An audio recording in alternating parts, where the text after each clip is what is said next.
आजकल देश में और विदेश में एक सवाल बहुत पूछा जा रहा है और वो ये कि हमारे देश की जो केंद्र सरकार है और प्रधानमंत्री नरेंद्र मोदी, उन्होंने कोरोना वायरस पर अपनी जीत की घोषणा करने में बहुत जल्दबाजी कर दी। उन्होंने बहुत पहले ही ये कह दिया कि हमने कोरोना वायरस को हरा दिया और उन्हें अंदाजा ही नहीं था कि कोरोना वायरस की दूसरी लहर आ रही है। ये आपने भी बहुत अब तक सुन लिया होगा, अखबारों में, न्यूज चैनल पर सुन लिया होगा और देश के बड़े बड़े पत्रकार भी आपको यही बता रहे होंगे।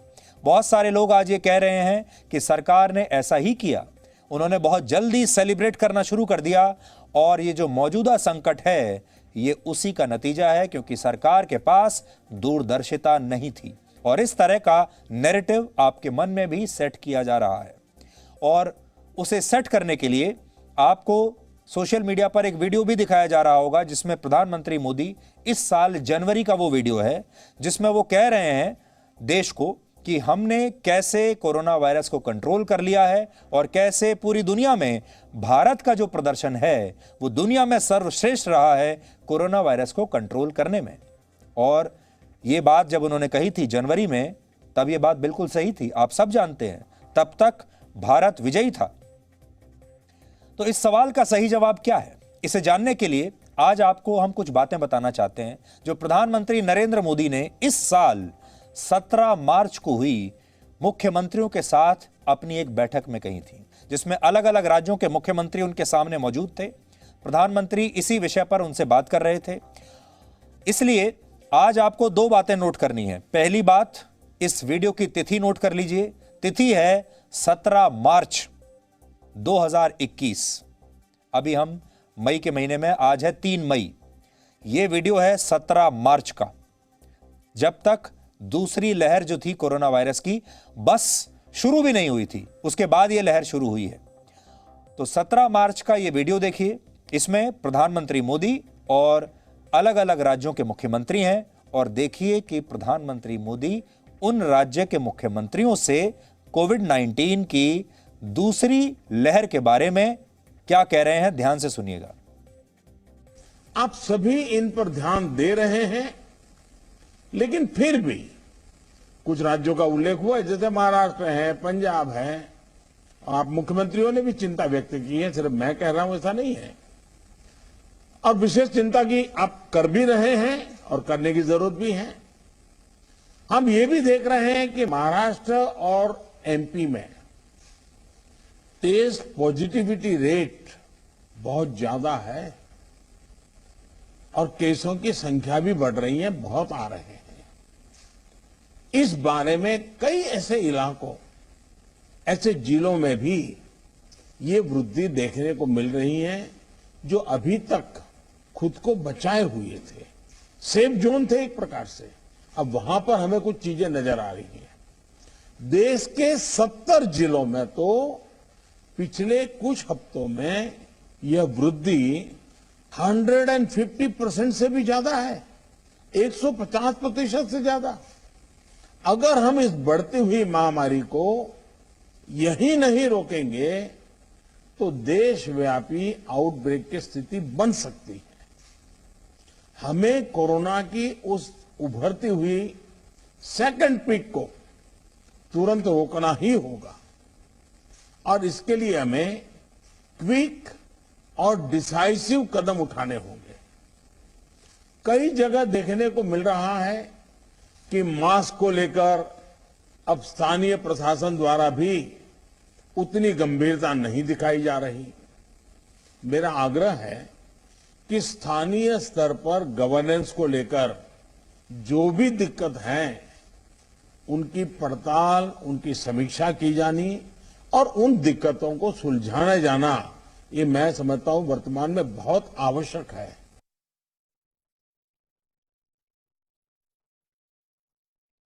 प्रधानमंत्री नरेंद्र मोदी ने 17 मार्च को ही अलग अलग राज्यों के मुख्यमंत्रियों के साथ हुई इस वर्चुअल बैठक में इस बात की आशंका जताई थी कि अगर कोरोना वायरस की बढ़ती रफ्तार को नहीं रोका गया तो हमारे देश में संक्रमण फैल सकता है। और वो ये भी कह रहे हैं कि दूसरी लहर आ रही है और 47 दिनों बाद स्थिति बिल्कुल वैसी ही है। आप कह सकते हैं कि प्रधानमंत्री ने पहले ही खतरे को भांप लिया था और राज्य सरकारों को इसकी चेतावनी भी दी थी। ये वीडियो आज हमने निकाला है, लेकिन इस पर उस तरह से अमल नहीं हुआ जो उन्होंने कहा था, जिस तरह से अमल करने की जरूरत थी, जिस तरह के कदम उठाने की जरूरत थी।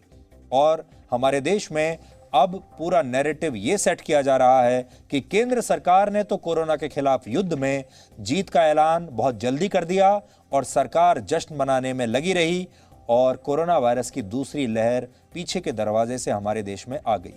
लेकिन आप ये देखिए कि 17 मार्च को राज्य के मुख्यमंत्रियों को चेतावनी दी गई है, लेकिन राज्य सरकारों ने भी इसमें कोई काम नहीं किया। और यह बात सही है कि केंद्र सरकार को भी शायद इस बात का अंदाजा नहीं था कि लहर तो आएगी, लेकिन इतनी बड़ी सुनामी आएगी, वो लहर नहीं सुनामी होगी, ये शायद किसी ने सोचा भी नहीं था।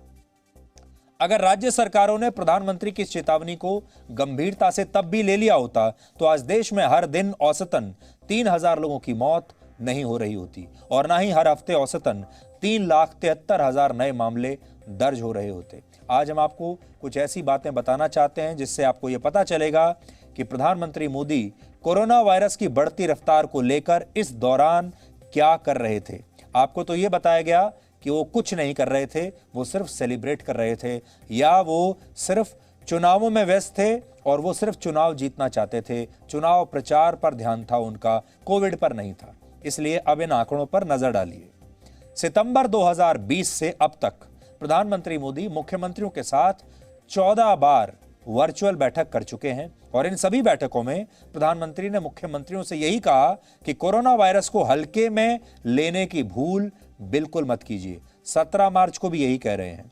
प्रधानमंत्री के अलावा केंद्रीय स्वास्थ्य मंत्रालय सितंबर 2020 के बाद से अब तक विभिन्न राज्यों के साथ 12 बार बैठक कर चुका है और इन बैठकों में महाराष्ट्र, छत्तीसगढ़ और पंजाब के उन जिलों को चिन्हित भी किया गया जहां कोरोना के मामले बढ़ रहे थे। कोरोना वायरस पर रोकथाम के लिए केंद्र सरकार ने 53 उच्च स्तरीय टीमें अलग अलग राज्यों में तैनात की थीं। इनमें 30 टीमें अकेले महाराष्ट्र में थीं, 11 टीमें छत्तीसगढ़ में, 9 टीम पंजाब में और 3 टीम गुजरात में भेजी गई। इन टीमों का काम था राज्यों में कोरोना की स्थिति पर नजर रखना और केंद्र सरकार को इस पर रिपोर्ट देना। बड़ी बात यह है कि इन टीमों ने मार्च के महीने से ही चेतावनी देनी शुरू कर दी थी, लेकिन राज्य सरकारों ने ठोस कदम तब नहीं उठाए और हमारे देश की जनता ने भी कोरोना वायरस को गंभीरता से लेना तब बिल्कुल बंद कर दिया था। आप जानते होंगे, लोग पार्टियां कर रहे थे, लोग डिनर्स में जा रहे थे, लोगों ने छुट्टियों पर जाना शुरू कर दिया था, शादी ब्याह शुरू हो चुके थे और सोशल डिस्टेंसिंग तो आप समझिए कि इस देश में बचा ही नहीं था। इस समय कई राज्य आर्थिक मदद को लेकर भी केंद्र सरकार को घेर रहे हैं, जबकि सच्चाई यह है कि इंडिया कोविड-19 इमरजेंसी रिस्पांस के अंतर्गत केंद्र सरकार मार्च 2021 तक राज्यों को 8,147 करोड़ रुपए दे चुकी है। इसके अलावा पिछले साल अप्रैल से मई के बीच केंद्र सरकार ने राज्यों को ऑक्सीजन के 1,02,400 सिलेंडर्स दिए थे। 1,02,400 सिलेंडर्स, और सरकार 1,27,000 नए सिलेंडर्स भी जल्द ही इन राज्यों को देने वाली है। लेकिन इसके बावजूद कई राज्यों में आम लोग ऑक्सीजन सिलेंडर्स के लिए अब भी संघर्ष कर रहे हैं। अब भी स्थिति वही है, आप कहीं चले जाइए आपको ऑक्सीजन नहीं मिलेगी या फिर ऑक्सीजन पर कालाबाजारी हो रही होगी। पिछले साल जब भारत में कोरोना वायरस की पहली लहर आई थी, तब देश के सरकारी अस्पतालों में आईसीयू बेड्स की संख्या 2,168 थी। इसको भी आप ध्यान से देख लीजिए, 2,168। लेकिन अब आईसीयू बेड्स की संख्या लगभग 85,000 हो गई है। लेकिन 85,000 होने के बावजूद भी अब भी देश के लोगों को बेड नहीं मिल रहे हैं, आईसीयू में अब भी जगह नहीं है। इसके अलावा सरकार ने राज्य सरकारों को 35,000 वेंटिलेटर्स भी दिए हैं। आज हो सकता है कि ये जानकारियां उन राज्य सरकारों को अच्छी ना लगें जिन्होंने प्रधानमंत्री मोदी की चेतावनी को नजरअंदाज किया, लेकिन हम चाहते हैं कि आप सबको हर विषय पर सही जानकारी होनी चाहिए। ये तो आपको सोचना है और आपको देखना है आप इस पूरी स्थिति का दोष किसे देना चाहते हैं। राज्य सरकार को देना चाहते हैं, केंद्रीय सरकार को देना चाहते हैं, अपने आप को देना चाहते हैं, अपने अनुशासन को देना चाहते हैं, या फिर नरेंद्र मोदी को देना चाहते हैं। तो आप ही को तय करना है।